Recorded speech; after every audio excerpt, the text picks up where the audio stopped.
one of the biggest things that I hear is, oh, my husband is just sick of hearing me talk about the same thing all the time. Or my friends just don't get it. I'll share like a big situation that's going on in my life and they respond, well, that sucks. Where do you want to go for dinner? It's like, no, this is really bothering me. And like, I need someone that understands. A lot of people don't have that. And I think that that's something that we all kind of like yearn for. So that's why I built New House, kind of a selfish reason, but then not selfish when I realized that so many people were having the same needs that I had. And now they're being met.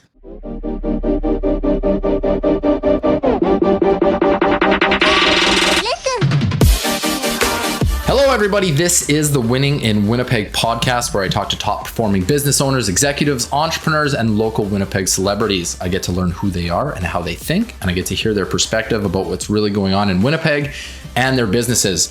Today, I have Leilah Perchaluk, founder of New House, a private member network for female entrepreneurs and executives. Prior to that, Leilah had founded, built, and sold Well Life Insurance, a life insurance agency providing protection to physicians, business owners, and young professionals. She is a member of several foundations, including the Dash Foundation, which focuses on building a community of inclusion where people living with intellectual disabilities are valued and supported, and the Balmoral Hall Foundation, whose goal is to raise funds so girls from all backgrounds and experiences can attend Balmoral Hall.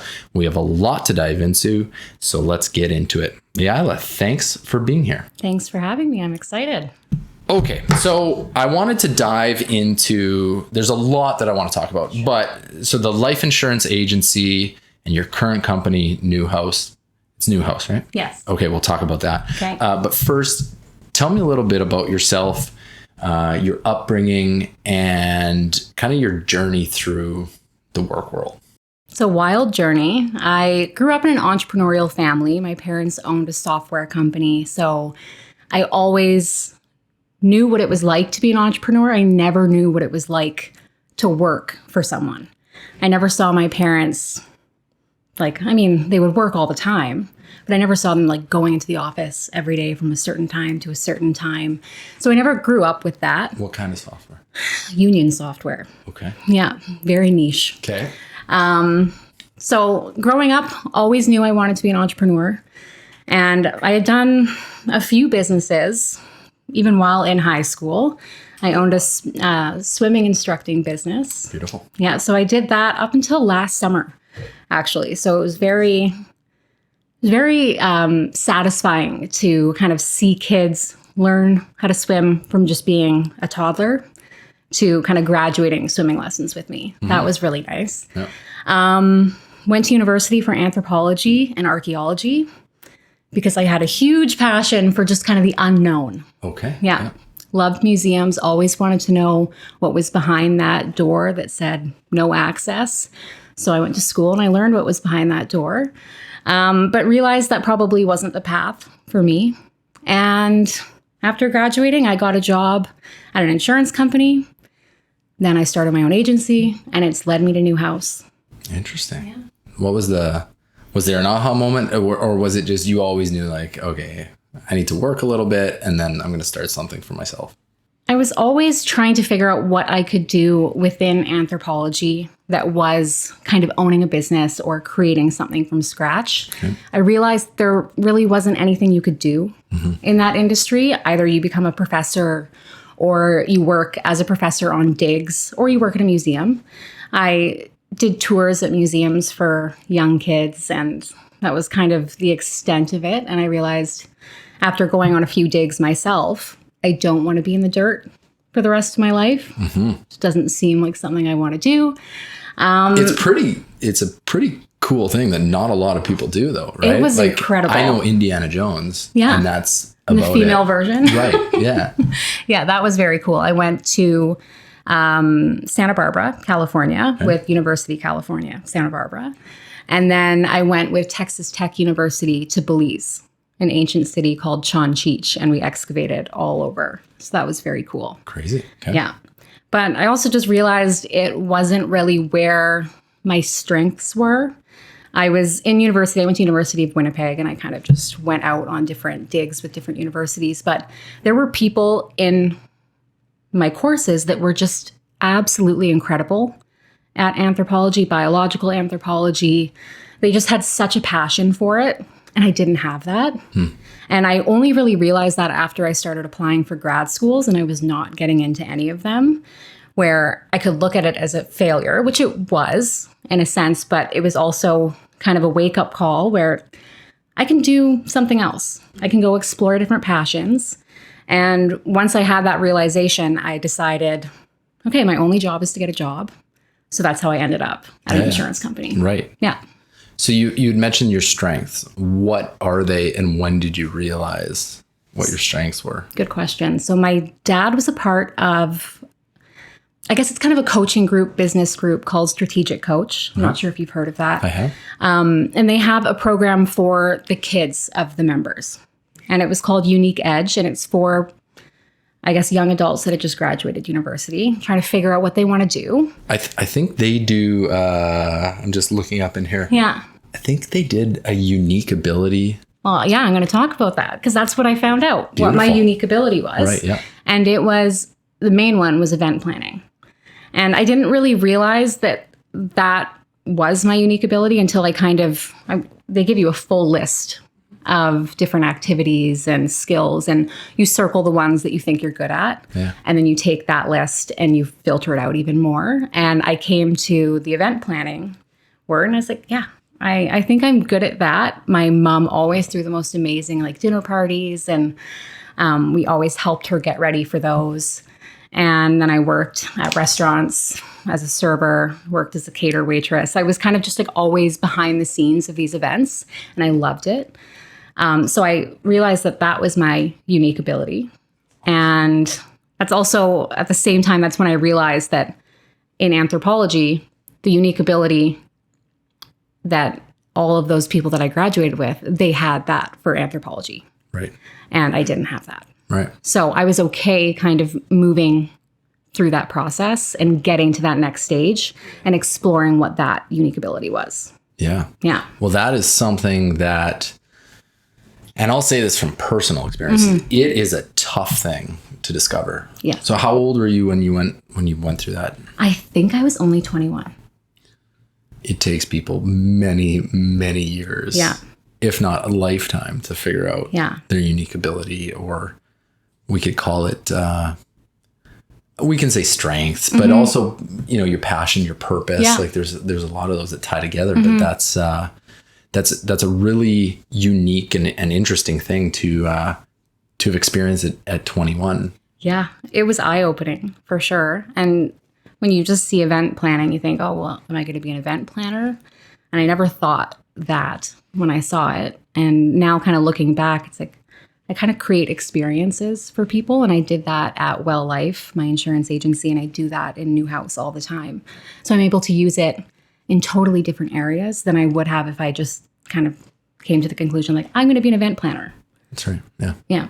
Yeah. I find that because I've gone through stuff like that, and it's, you really have to come in with an open mind and just kind of take everything from an ethereal position and be like, okay, well, what could this actually apply to? And I don't want to be a wedding planner. I know. Right? No. You have to take a step back from yourself and just kind of let yourself be open to whatever feels right, and not go in with just the mindset of kind of know who I am already, because that wasn't the point of that course. Yeah. The point of it was to kind of find your next step. Right. So just trusting that process. Right. Or even the jobs that you know of. Yeah. Right. That you have a preconceived notion of what, okay, I could do A, B, or C with this unique ability. Yeah. I find that, even I've had problems, not problems, but it's a constant battle of being okay, well, what are my real strengths and why am I focusing all this time doing all this other stuff? Yeah. Okay. So you mentioned Well Life. I want to know about it. I want to know, kind of how you jumped in, how you started it, built it up, and then sold it. Sure. Long story because it went over a span of 4 years. But when I first started it, it was because I was working at an insurance company as an event planner, actually. Okay. And I didn't realize that they were insurance events that I was going to be planning, which were not sexy and they weren't that cool. But I was forced to learn a lot about life insurance, disability insurance, critical illness insurance, because I had to put on the event and invite all the advisors, the financial advisors, to come and attend and answer questions. And I was also attending that same event over and over and over again. So I really picked up on the material quickly, and I realized, like, hey, why didn't I know about like really what insurance was before this? Yeah. And I also realized none of my friends know what life insurance is. Right. And I'm kind of picking up the vibe that this is important. If there's this many events happening for it, we're inviting like 400 financial advisors to come. Like, maybe I should dive into this a little bit more. And there was also no one young doing it. All gray hair in the room, and no one female. I would say that there was probably, in a room of 50 men, 3 women, and they were over the age of 40. And what year did you start this? I started this 4 years ago. Okay. So yeah, hopefully things have changed a little bit. But I know that I recently got out of the insurance industry. Yeah. But before I talk about that, I'll keep going through this. So from there, I decided I should get licensed. And I also realized that a lot of these advisors were kind of weirdos. And if they can do it, I can do it. Yeah. And I have this entrepreneurial background. I'm getting firsthand experience and learning all of these things. And I have the support of this company that's going to help me get licensed, and we'll see where it goes from there. So it's a year program, got licensed in 2 months, and got too excited and just quit and started my own agency right from there, which is not the traditional way of doing things. Yeah. Usually you go and work at like I guess it's Freedom 55 or IG, or you work under a more senior financial planner and kind of learn the ropes. How long were you associated with any life insurance? 8 months. Okay. It was quick. Yeah. Okay. Yeah. So I learned very quickly. And, looking back on it, I probably wouldn't have changed anything about it. I had to learn and solve a lot of problems myself and figure out the whole thing alone. And it was during COVID. So that was interesting as well. But it was a very good experience. I decided to focus a lot of my attention on educating instead of selling. I realized that in my head, the stereotypical life insurance salesperson was not someone that I wanted to be. And I'm sure that you are picturing something in your mind too of what that person looks like. And I didn't resemble that at all. So I kind of had to figure out how I wanted to move through this industry and build my business. So I focused a lot on marketing, which I was told was kind of a stupid way to get started, that I should be writing out a list of 100 people I know and calling them all up and getting rejected 90 times. Yeah. And I said, I refuse to feel bad about myself every day. So I focused entirely on marketing, mainly through social media, just putting my face all over the place. And I got a lot of clients that way. I also realized that I don't know many people that are just doing life insurance and insurance in general. The majority of financial planners, they do both investments and insurance. And from working at that insurance company, I realized that a lot of those advisors were mainly doing investments, and sometimes they would do insurance, but everyone needs insurance of some sort. So where is that gap? So I approached a lot of financial planners and said, hey, I'll be your insurance girl. We'll split commission, but just give me your clients. And it worked really well. So I got introduced to a lot of different types of demographics and clientele, and was able to learn that way and understand products in more detail and kind of do case studies on so many different types of people, whether they are physicians, young professionals, families, people my age that are just getting their first house, getting some mortgage insurance. So it was definitely a learning experience in that sense. So when you say that you focus mostly on marketing, what do you mean by that? At the time, my definition of marketing was really just pushing out on Instagram as much as I could. So sharing facts, but then also using, that was my first real business where I was doing marketing. So it was a lot of like looking on Pinterest, like, how do I develop a brand? Like, oh, you need content pillars and all of these things. So I was playing around a lot with that and realizing that the majority of the content that I post that's personal is getting the most engagement. And how having a personal brand within your business is very beneficial because people feel like they can relate to you. Not so much a logoed company. Yeah. Like you're not following Canada Life or Manulife on Instagram and deciding, hey, I'm going to buy insurance from them. Yeah. Like that doesn't happen. That's why they have advisors sell their product. And that's why I decided to kind of focus on marketing that way. So I could kind of, what's the term I've used? It's fishing with a net instead of a hook. Right. You're getting more people instead of just sitting down at 8 a.m. and annoying a bunch of people by cold calling them. Well, you're definitely going more to the attraction side than the chasing side, right? Whether you're outbound sales or, I mean, everyone kind of you have to have a process, right? A marketing process, a sales process. Yeah.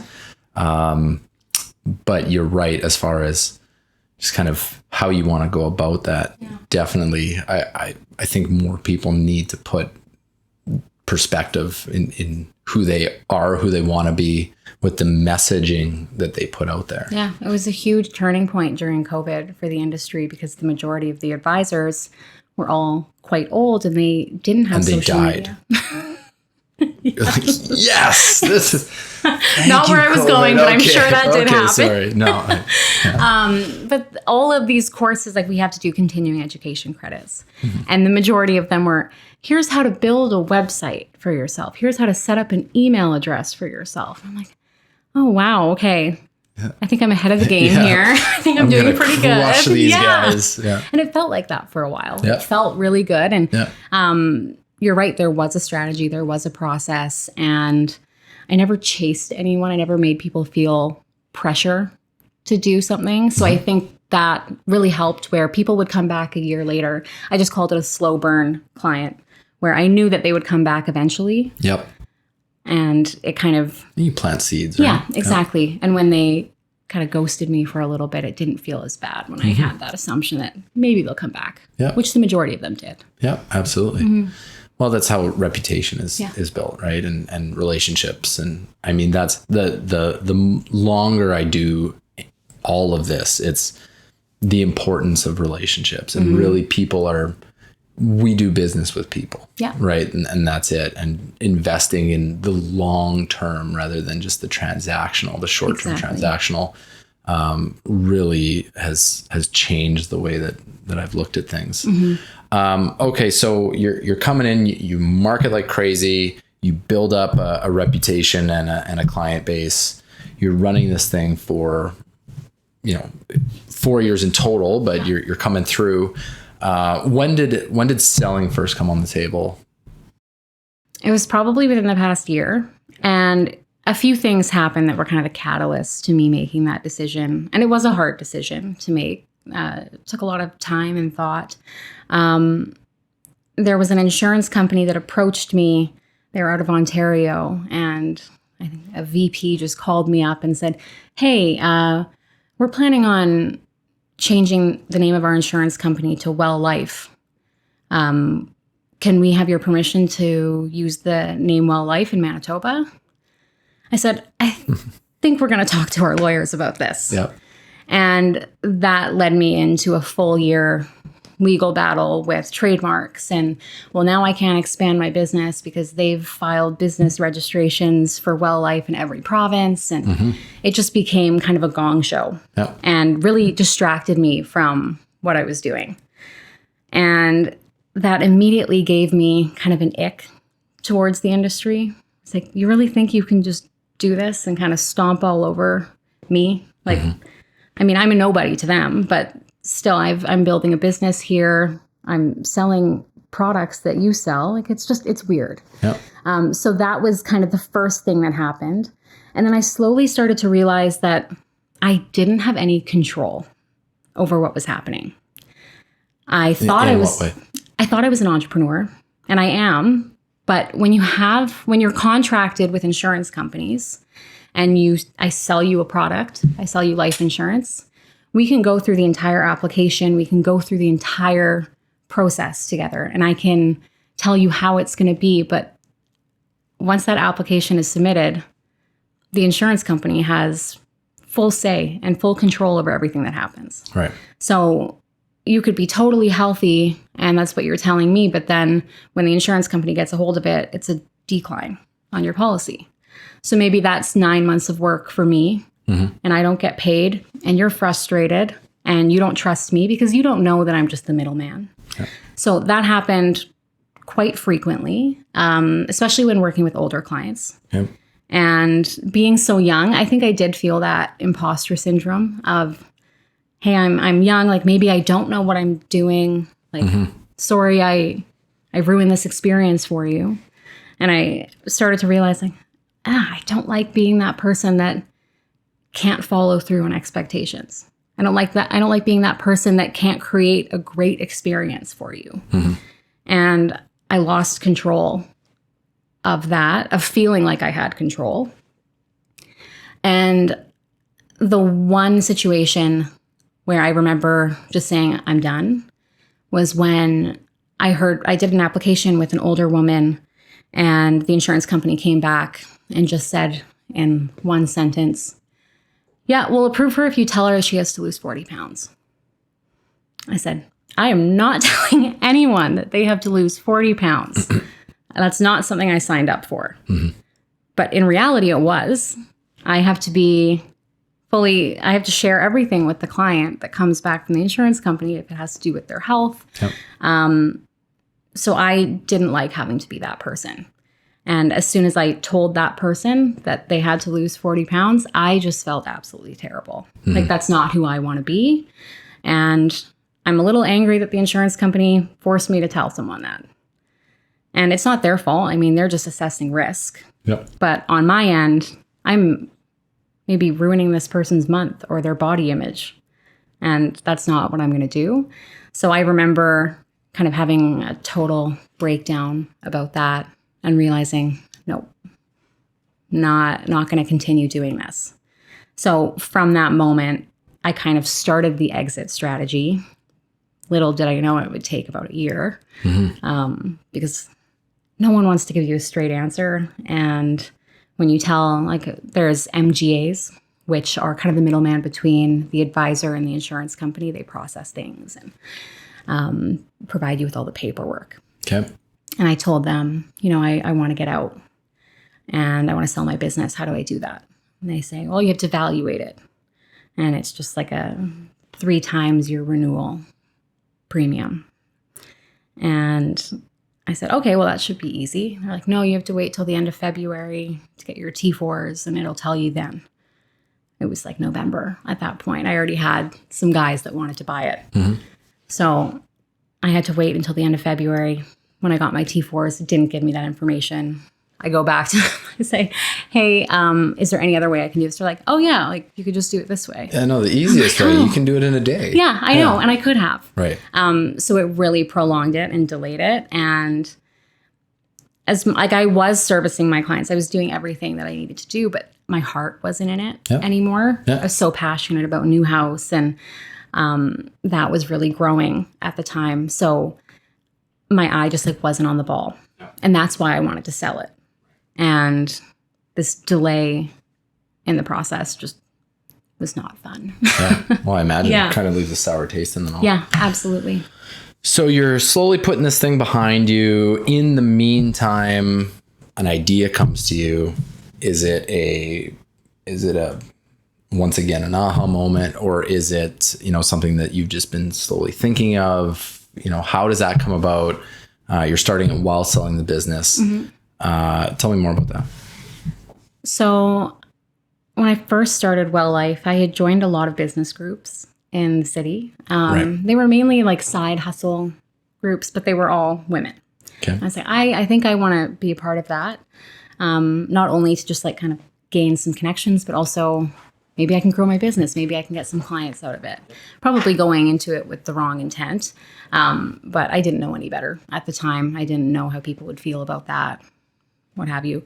So I joined those, got a lot of value out of them at the beginning, but I felt that I wasn't forming true connection. Were they specific to an industry, or were they specific to something other than women? Business owners. Okay. That was kind of female business owners? Yeah, female business owners. Yeah. Okay.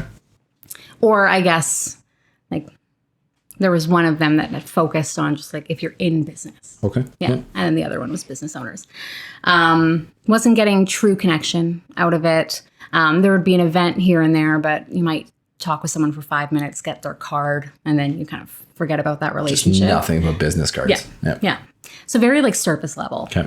And I always left feeling a little worse than when I came because I don't like the idea of networking. I feel like I'm performing. It just feels uncomfortable. So from there, I mean, I stayed in those for a little bit. And then I was part of Women Business Owners of Manitoba. And the president and we decided we should start a conference, the Winnipeg Women's Conference. I'm not sure if you've heard of that. I have. Okay, so I co-chaired that the first year and then stepped away afterwards. But from that, I realized that women want something more than just a one-day event, or they want something more than just that every 2 months we go to happy hour. Okay. So that's when New House came to be. And it was kind of built off of other really successful business groups, like Entrepreneurs Organization, YPO. There's a few others out there, but kind of the same premise and structure, but for women and with different qualifications to join. Okay. A lot of the qualifications in those international groups are revenue requirements. And I knew that even if I wanted to join that, and this is when I still had well life insurance, just the way my business was set up, I probably wasn't going to be bringing in $1 million US revenue a year. So I wanted to find something that could have me and I could feel like I was gaining value and gaining relationships and connection. Yep. But I couldn't find anything like that. Right. There wasn't anything in Winnipeg that I was aware of at the time. So that's when I started New House. And it was for established entrepreneurs and executives. Okay. What does that mean? You've been in business for a certain amount of time. Which in is? that role, 3+ years. Okay. Just want to make sure you have enough problems and you've That's overcome them and Yep. have solutions and you have experiences to share. Yeah. Because I know that me in year one of Well Life, my problems would be like, oh, my website's not Well, working. they're totally different than year 3, year 4. Exactly. Yeah. And there's just different conversations that you're going to have with people.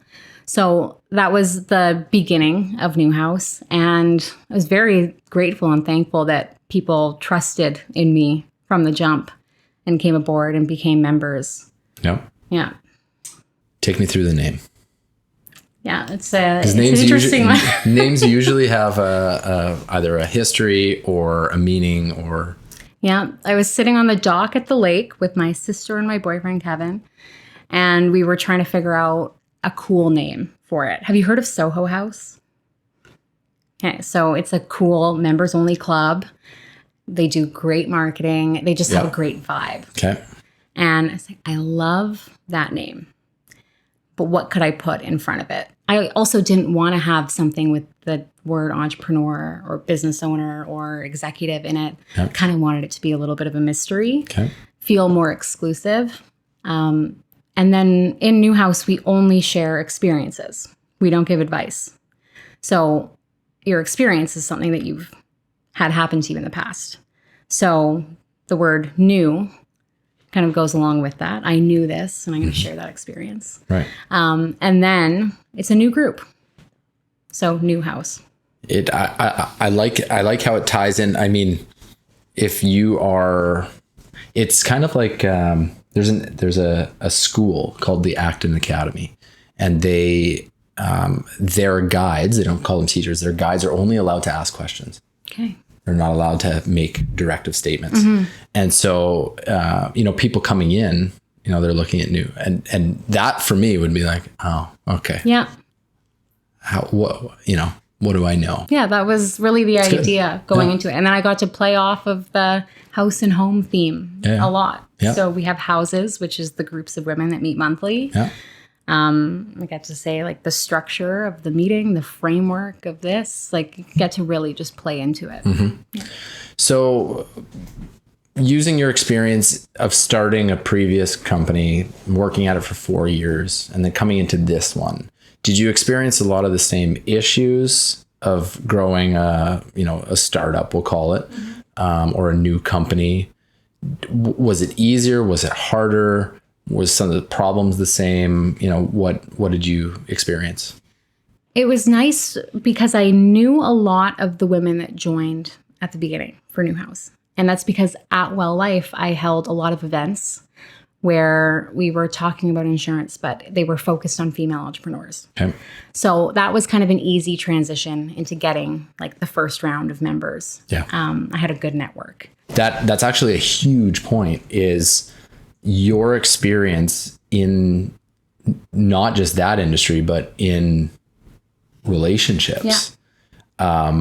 It seems, and like you and I talked about prior, was people are a huge, like who and people can look at that from whatever perspective they want, right? But your ability to make connections that people remember and value will completely change everything. Totally. And so you have all of these relationships. People are trusting in you just because they know you. Yeah. So reputation. What other issues came up that couldn't be solved by that? So selling insurance is hard because you're not selling something tangible. People aren't leaving, like maybe they're leaving feeling like some peace of mind, or like, oh, I did a good thing today. I did what my parents told me to do and I got insurance. Or I listened to the banker when they told me I needed to get it. But the value only really comes in terrible circumstance. When someone passes away or someone gets sick or someone Bad gets things disabled. happen. Yep. So it's a hard sell. So you spend a lot of time trying to maybe convince people. Show them horrible videos. Yeah. And you're having these like very morbid conversations all the time. Yeah. And those are uncomfortable. But what was easy to sell was connection and vulnerability and building relationships and, oh, you're lonely? So am I. And here's what I'm doing to combat that. And that was New House and meeting with people monthly and like actually feeling like I have a space that's confidential, that I can share things that are going on. And I came to realize that a lot of women, business owners, executives, they feel very lonely in their positions, whether they have a team that they work with. Do you think that's only women? Probably not. Yeah. I think that that's really where I've focused my attention on. Yep. I'm sure men feel it a lot too. We do. Yeah. Yeah, 100%. Yeah. And especially when you are working alone or you just have staff, you don't have a partner that you started the business with. Yep. It's conflict of interest to tell your staff, like, I'm stressed or I hate you today. You can't do that. And who are you offloading to? Well, maybe you shouldn't do that. You can do that. Yeah, absolutely. Yeah. And who are you offloading to? Yeah. One of the biggest things that I hear is, oh, my husband is just sick of hearing me talk about the same thing all the time. Or my friends just don't get it. I'll share like a big situation that's going on in my life and they respond, well, that sucks. Where do you want to go for dinner? I say, no, this is really bothering me. And like, I need someone that understands what I'm going through. So a lot of people don't have that. And I think that that's something that we all kind of like yearn for, but I didn't have a place that I could go do that. So that's why I built New House, kind of a selfish reason. Yeah. But then not selfish when I realized that so many people were having the same needs that I had. And now they're being met, which is fantastic. And they get that value from the first meeting that they have. Yeah. So it's like easy to just say, oh, I'm really excited for my next meeting. You never say, oh, I'm really excited for the next premium to be pulled from my bank account. Right. Because you're not getting anything from that. Well, you're also aligning your own life, your own values, and your own interests and purpose with this rather than life insurance. Now, you could be somebody who just always thinks about mortality and all the bad things that happen in life. And maybe you're a life insurance nerd and love it. There are some people like then crush it at life insurance. But you mentioned that I was feeling this way.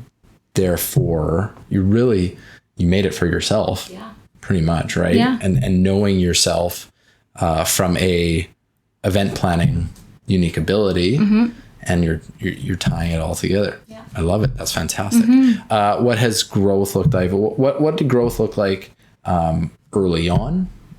Year 1, year 2, and where is it now? So at the beginning of New House, I brought on 12 members right away, and I was pretty shocked by that. That was really exciting. It's a monthly fee. Is it a one-time fee? It's an annual fee. Okay. So you renew after 1 year. Okay. So I brought on 12 members, and I was able to curate 2 houses, so 2 groups of women, and that's based on their experiences, their industry. You're placed in a house without anyone that's in the same industry as you. Okay. So you can really just be vulnerable and open and not worry about someone kind of seeing where your weaknesses are, your strengths. Yep. So do you curate the groups, or do you curate or disallow people if you have too many of the same industry? Yes. Okay. So I've had to turn some people away, which is not enjoyable, especially when you're starting a business, right? Yep. You kind of have the mentality of like more, but Everyone. yeah. Yep. But then you have to realize like, no, there's qualifications for a reason. Yep. These women have to sit together every month for 3 hours and enjoy each other's company. Or if not enjoy, just be able to tolerate it. Well, and be willing to share. Yeah, right. Because exactly. that's where the connection. You want to comes feel in. safe and secure in what you're sharing. That's right. So if you want to be vulnerable, or if you want someone to be vulnerable, you have to be vulnerable yourself. Yeah. So we brought on 12 people at the beginning, and then we do 2 onboarding periods a year. So then in October, I had another onboarding period. So I host an open house, again, playing on that house and home theme, where anyone that's interested can come and learn more about New House, talk to current members, and get a good sense of what it's all about. Yep. And I think I brought on another 12. Crazy. Yeah. And then in April, I'm blanking on how many I brought in, but we're at 35. Yeah. Members. Beautiful. Yeah. So it's growing. It is. And how do people come in? What is the we'll call them clients, but how do they enter in? Do they first start with a phone call, with an application? What do they do? How do they get in?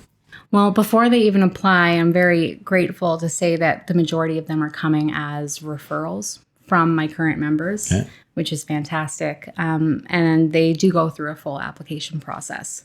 So you apply, then you interview, and then we kind of start building the houses out from there, seeing who we have. And if someone doesn't quite fit the bill, or they're just right on the cusp of the qualifications, but we can't find a great fit for them.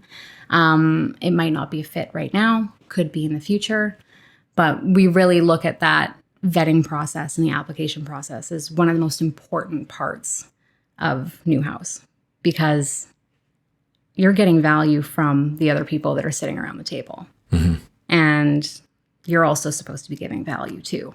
So you want to have enough experiences, and you want to gain those experiences from others as well. Was there any thought given to, when you were thinking about what you wanted to do, about kind of the business structure or the type of business that you wanted to start? Like, was it an active thought of, okay, a networking company? No thought at all. Yeah. I've grown up hearing all about strategic coach, entrepreneurs organization. So I feel like it was always kind of like embedded in my mind that this is a good thing. It works. I mean, my dad has the same forum group for the past like 15 years, and he calls them his brothers. Yeah. So I know all of them, and they met just through this business group that he joined. And I never had a business plan going into it. I was like, oh, this is a cool idea. Why don't we like try it out? Because I still had Well Life. So I didn't realize it was going to become my full-time business. Yeah. I'm asking, it's very tough, even even in my own life, you know, growing up, so I was a firefighter for 11 years. And there's not much entrepreneurial spirit in the fire department. I can't say that there's none, but, and, you know, I had done a lot of stuff on the side and before, and, you know, all of that during, but there are certain things that I had never even considered could be a business. You know, like there are companies that people are starting and you're just like, what? Where did that come from? One, how do you make money? And two, you know, the valuation. And I think the biggest thing comes from when you look at anything that's free in recent years, as far as data becoming, you know, important, or, you know, how you're advertising, or people making money on YouTube. Like that wasn't a thing when I was, you know, going through high school. Yeah. And, I mean, it was, but it wasn't something that anyone I knew was doing. So that's very interesting. And what I'm kind of taking away from that for, you know, the listeners is either head on a swivel. Like you can really follow your passion or your purpose or your unique ability and turn something into a profitable or purposeful endeavor. Now, networking or groups, as far as something like yours, is there something that you wish people knew that you can kind of see that, you know, you just wish that more people knew this about the business? That connection is really important, and that building real relationships with people that are like-minded can solve so many problems in your life, and who you surround yourself with. Like we hear, it's a cliche saying, right? Like who you surround yourself with is who you become, or whatever it is. It's true. And I'm very thankful that the people that I get to surround myself with are incredible women. I remember just, I guess like a year and a half ago, I was so moody. I felt so burnt out. And when you listen to a lot of podcasts and entrepreneurs speaking, they're like, oh, it's hard. Not a lot of people can do it. Like you work, you hustle all the time. And I say, oh, well, yeah, that's why I'm so burnt out. Like that must be the reason. I'm just working really hard. And I don't think that was the reason. I think I was just doing something that was wrong for me and that I wasn't feeling passion for. And I didn't realize it until much later, but I became a much calmer person and a much better listener and a much better problem solver from meeting with these women every month. And I remember being in a meeting and saying, like I'm not feeling burnt out anymore. I'm not like snapping or having like little stress attacks here and there. And I wonder why. And someone turns to me and says, well, this is why. Like you have a place to kind of like just leave it. Not bottle it up. Yeah, exactly. Right. So I think that that's something that I would love for people to know, is just find your people. Because it can make a world of difference. Well, you had mentioned before about feeling just very, I forget the word you used, but going into surface level networking stuff. And I can completely relate with you. I've been to so many early networking events, and most of them to do with real estate, but then getting into more business stuff. And I could not figure out for the life of me why people went to these things. And I kept going, but I would be like, this is pointless. Like I'm not getting anything from it. I don't think anyone's getting anything from it. And it wasn't until I started joining groups that weren't focused on business, that really taught me the importance of connection and the importance of being open and transparent and honest. And those have really just, to the point where it's probably too much. Like if I go there, I'm just like, someone's like, how's your day? And I'm just like, oh, how much time do you have? I know. You know, and nobody really, you think like nobody really wants to know, but at the same time, you're like, okay, well, pain shared is pain divided. Oh, I like that. And so when you are sharing stuff, one, it takes off of you. but also it creates this connection, right? It's who you share. Like the fastest way to connection is through shared pain, which is unfortunate and a weird perspective.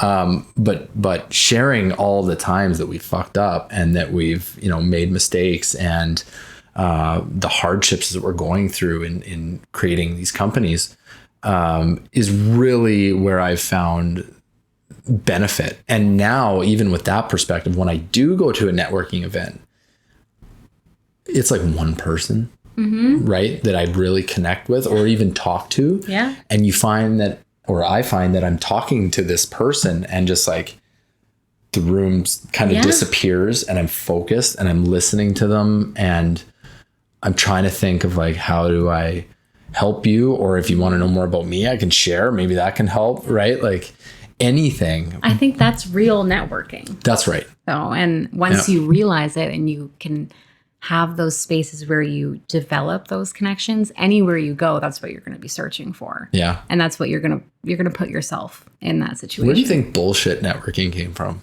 I don't know. Insurance. Like how did that even start? Like I don't know. And maybe it was, I think it spilled over from the times.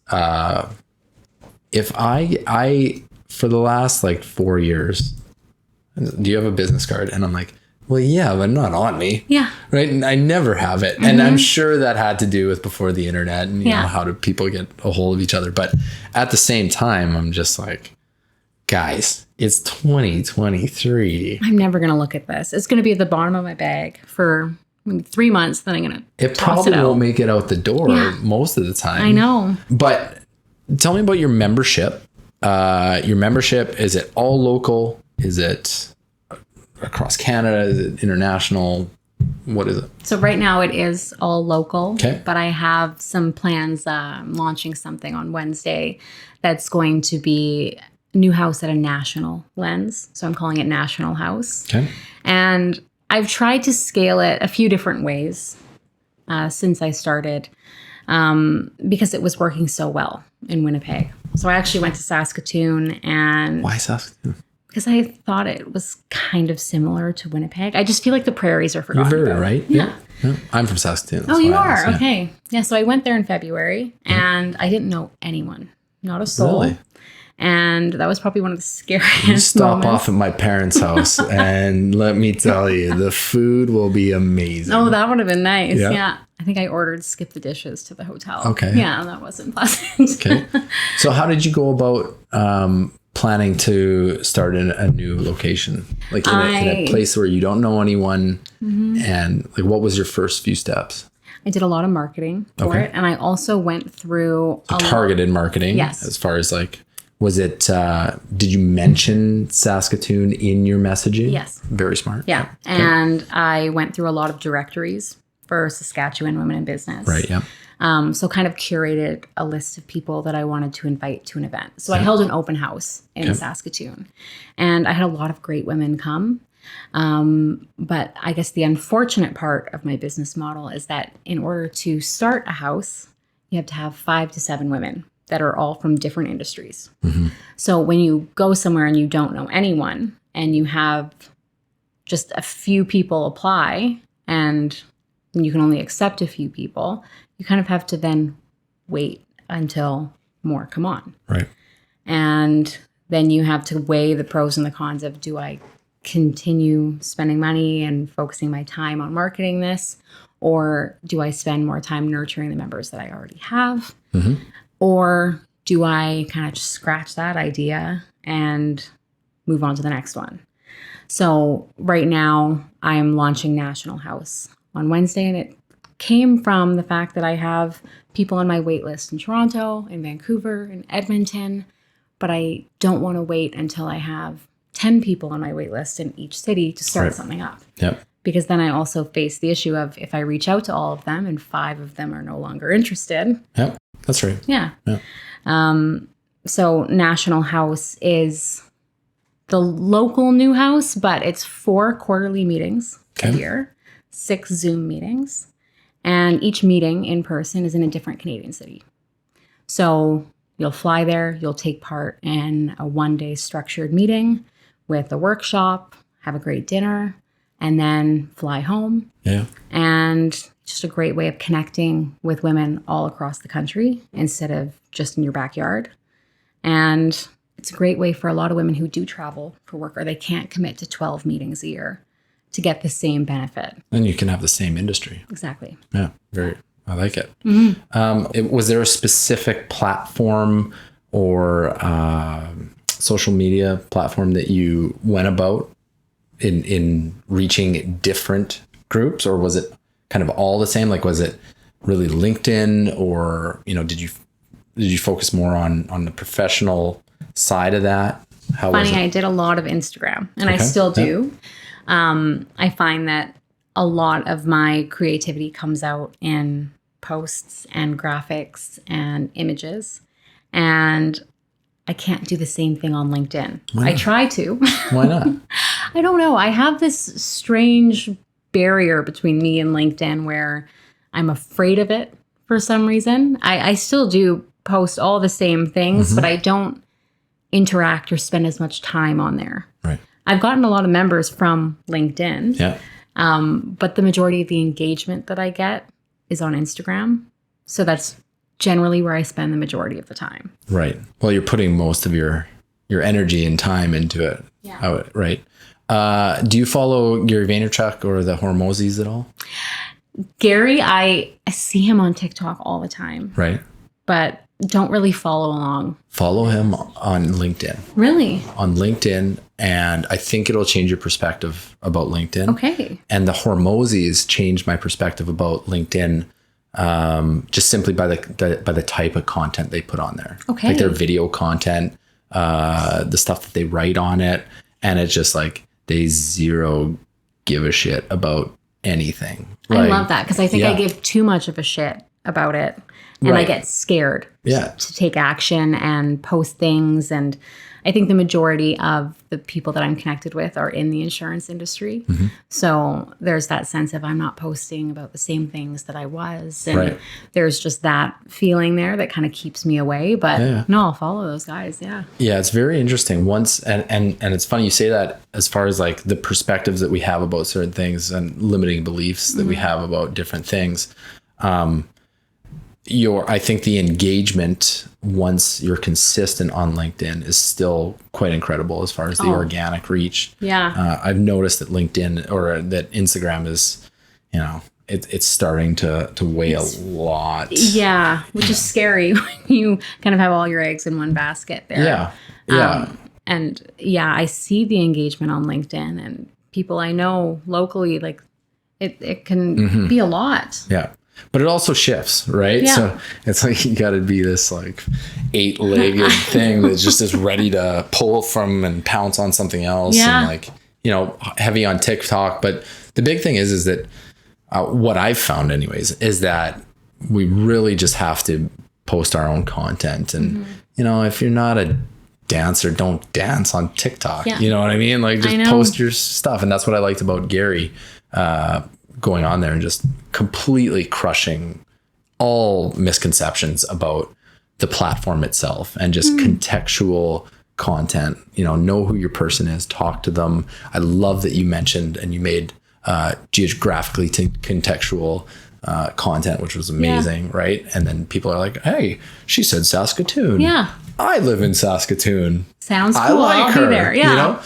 And it's funny how small things like that actually make a difference, or you talk, about just the stuff that you love, because once you get into a conversation and you guys are both fans of something else and you've talked about it a lot, people get to know you and they're like, I like this thing too. I trust this person more. That's right. Yeah. It's why we push so hard on YouTube, and just educating. And I think that, a lot of the stuff that you're saying is stuff that I believe in, and educating the client and sending out a message about, well, we're custom home builders. So, we talk about how much, stuff about the industry and the process and what makes a better client. What are most home builders not telling you, or, all of this stuff. Don't gatekeep it. That's right. Yeah. Everything, whatever. Right. That's the transparent part that I've really found works. I know we talked a little bit about this, but why is it so important to you to be involved in all women's groups, and not only groups, but just like, the Balmoral Foundation, right? So what it is about it, or what is it about it, and why? Well, it might stem from the fact that I went to Balmoral Hall. That'll help. Yeah. And always been surrounded by women. I have a sister, did dance. Like, I was always around women. Mm-hmm. So that probably kind of paved the way. You are a woman. Yes, so, exactly. Yep. There's that. So I guess I can't say that in 2023 anymore. I am. I can confirm. Okay, great. Okay. Yes. So I think that kind of paved the path for it all being women. And then I had only ever joined business groups that were all women. Yeah. So it just felt like the natural next step, where I knew the gaps in that market, and I knew what it needed, and I knew who was already there and who needed it. Yeah. So it was kind of just the next step. So EO, YPO are probably the biggest players, but strategic coaching. I mean, there's a ton of coaching stuff that is lots of been around for a long time. Like, if we look into, any of the big, self-improvement or business stuff that have come out. What is something that you're looking at the industry? What is something that you believe that goes against most of the industry? Is there anything that you're like, I don't agree with that. This is how I'm going to go. I would say that the only thing that I see in some of these groups is the advice component. Right. And a lot of them say no advice as well. But I think advice can just be so dangerous to give. Have you ever heard of the Gestalt language protocol? Maybe in passing. In passing. Yeah. I could not explain it. So it's leading with experience and not advice. So that's what we do in Newhouse. That's what members do in EO. It's a way of making people feel safe and heard and listened to, because oftentimes advice can feel condescending. Right. Like, oh, well, I know exactly what you should do. I've done that before. That's right. Or even if I haven't done it before, I'm still giving you advice. Like, why are you listening to me? Yeah.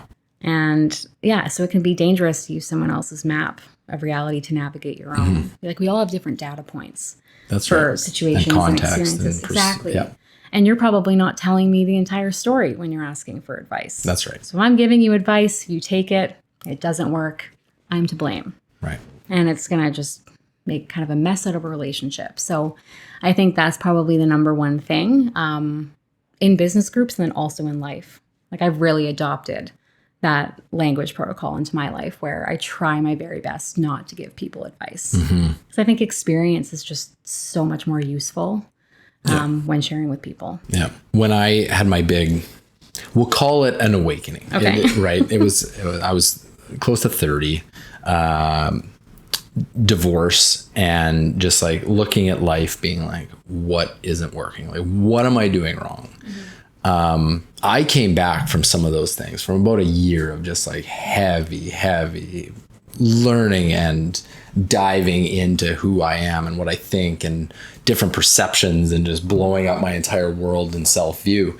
I came out of that thing just like looking to set the world on fire, right? Like, your life sucks because you're doing this. You need to do this. You need to do that. And I maybe that was just going on in my head. But I found that as time went on, I too have come back a lot of just like, I don't even, if you want to ask me, that's cool. Yeah. And then also, if you ask me and I spend the time and then you do nothing with it, well, that's the last time we talk, right? Exactly. And so, but yeah, advice is just it's such a aggressive, judgmental. It also pulls up that defense wall in someone immediately. Yeah. You don't know my values. You don't know exactly what happened. I can't do that. That's right. Both my parents died, and and all of this other stuff. And you didn't know that. Why would you tell me to do that? That's right. Oh shit. Okay. Yeah. We'll just ask your dad for money. What? Oh, okay. Here we go. So starting in moving to looking at Saskatoon and starting stuff there, what are the pros and cons of operating a business in Winnipeg that you've found? And do you think it's different somewhere else? Well, it's interesting. My dad, he ran his software company and he started in Winnipeg. Okay. But then as it grew, I think he had 1 or 2 clients in Winnipeg. The majority were in the US, the UK, and Australia. Okay. So I always have that desire to like go a little bit bigger. But I also don't think that there's anything wrong with Winnipeg. That's actually my plan B. It's like, why don't I just nurture the people that I have here? Like it doesn't always have to be about bigger and better. You were born and raised? Yeah. Winnipeg? Okay. Yeah. So maybe the mentality of like wanting to be bigger, that might not be like the best thing to do. I want to try it. I want to see like where I can get and like what's going to work, what's not going to work. I like that trial and error process.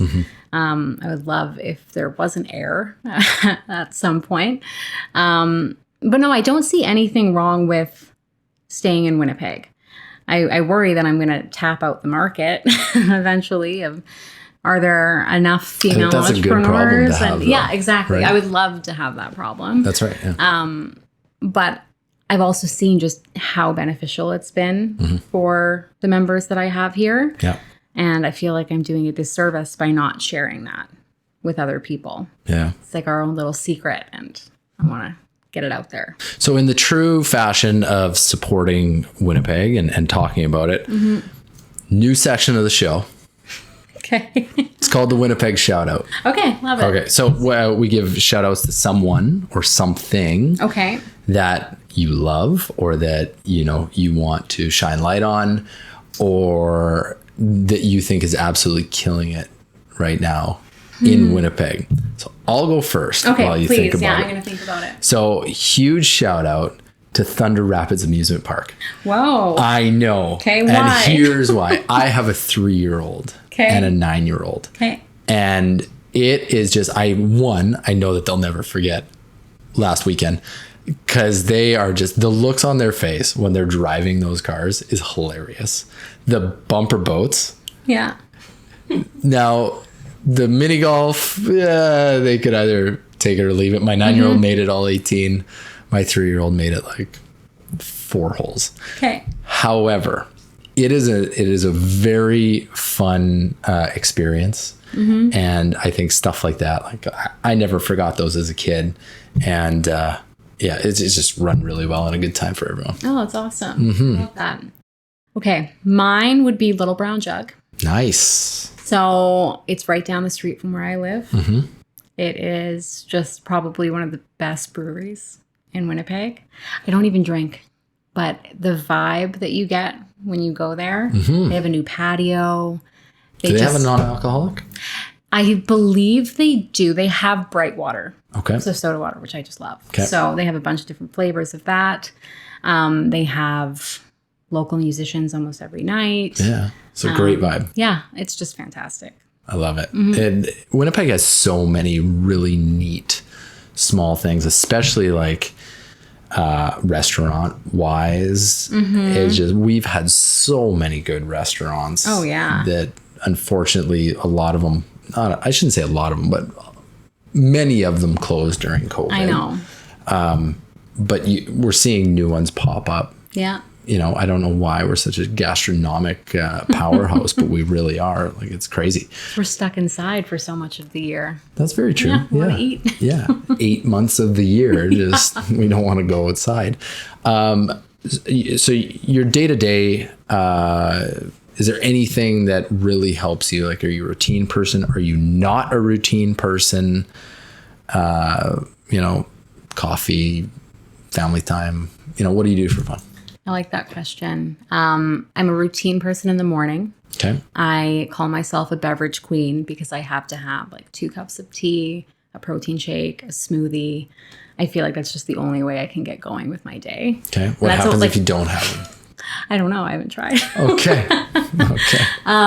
But yeah, that's over a span of a few hours. It's not just like this. 5 minutes and you're ready to go.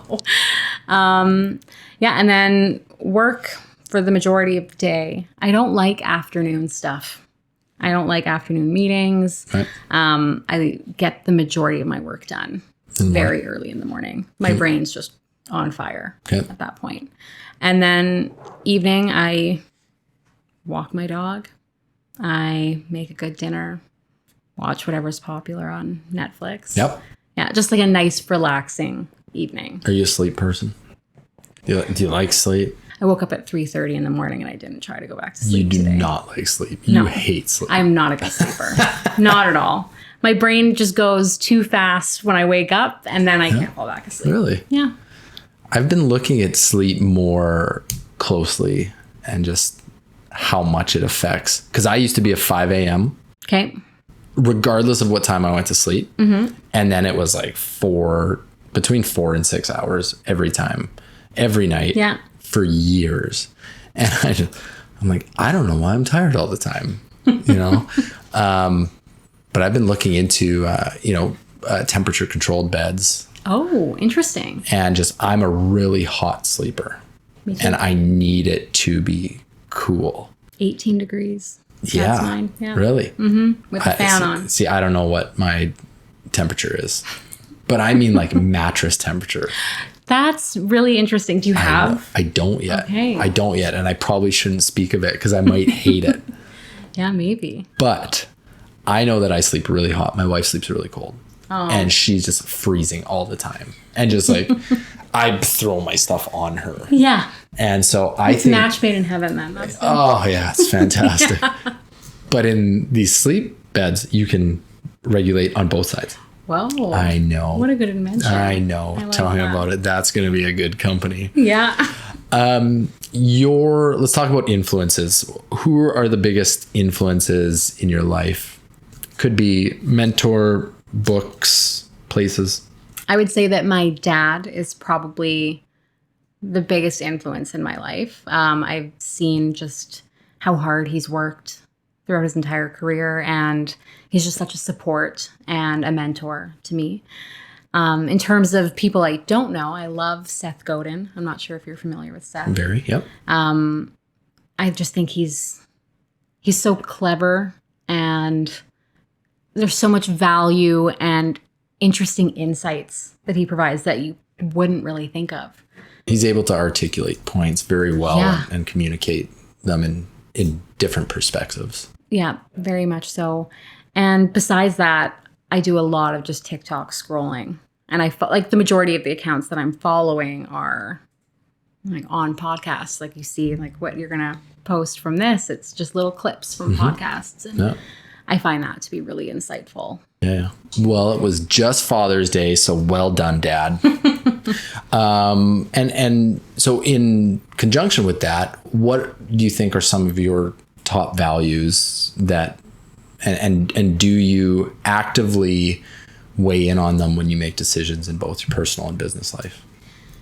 You know, I know what my values are, but I don't think that I actively am making decisions with them. So family is one of them. So that doesn't really tie into business for me when I'm making business decisions. In a sense, it can. Yep. For balance and things like that. Fun is also another value that I have. And, I guess you could say that it's probably always in the back of my mind when I'm making decisions. I want to always make the right decision, something that's going to make me feel kind of okay with myself the next day when I wake up. So values come into play there, whether or not I'm actively thinking about what they are and writing them down and saying, is this kind of falling into this box? Yeah. Well, sometimes it's interesting when if you talk to someone that's never thought of their values, but they live a certain way and you can really pick it out. Like if someone really values, honesty and they're just like I had a friend who just would not tell the smallest lie that he was a student to join a golf course. Wow. With me. Cause he's just like, and even the guy from the golf course was like, "You're a student, right?" And he was just like, "No, I'm not."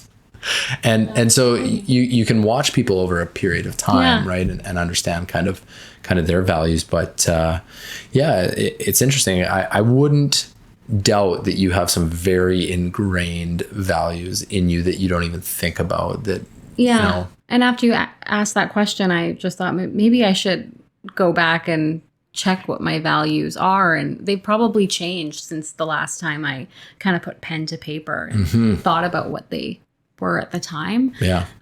Because as you grow, like, you're gaining so many more experiences and realizing so many more things about yourself. That's right. Yeah. Well, to know and to figure out your unique ability early on, and then to not only that, but to change career paths and start something that you're looking for. Like, there's a lot of awareness there and purpose driven, decisions. So I bet you there's a lot there. Yeah, I have some homework after this.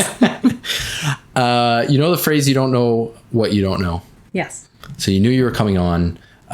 Is there anything that I haven't asked you that I should have, that I could have, or that you wanted to talk about before we end it off? I don't think so. In my purse, you'll find a full list of questions I just drafted up this morning, and I answered them all myself. And I feel like you covered everything that I had put down. So thank you. We did it. We did it. Well, thank you so much for coming on. It was a pleasure. I wish you all the best in Newhouse. And how can people connect with you, find you, and potentially apply? So it's just new.house on Instagram, and it's KNEW.house. And then my personal Instagram, Leilah Perchaluk, and find me on LinkedIn by that name. I like it. Okay, well, I think you absolutely smashed it. Oh, thanks. Because you're a great communicator. Thank you. Very articulate, and I think that things are going to go very well for you. And it seems like the market is showing you that. I apologize for the sweltering heat in here, but we did well and we made it. So thank you so much. I'm looking forward to watching your growth and success, and you're welcome back anytime. Oh, thanks so much, Dan.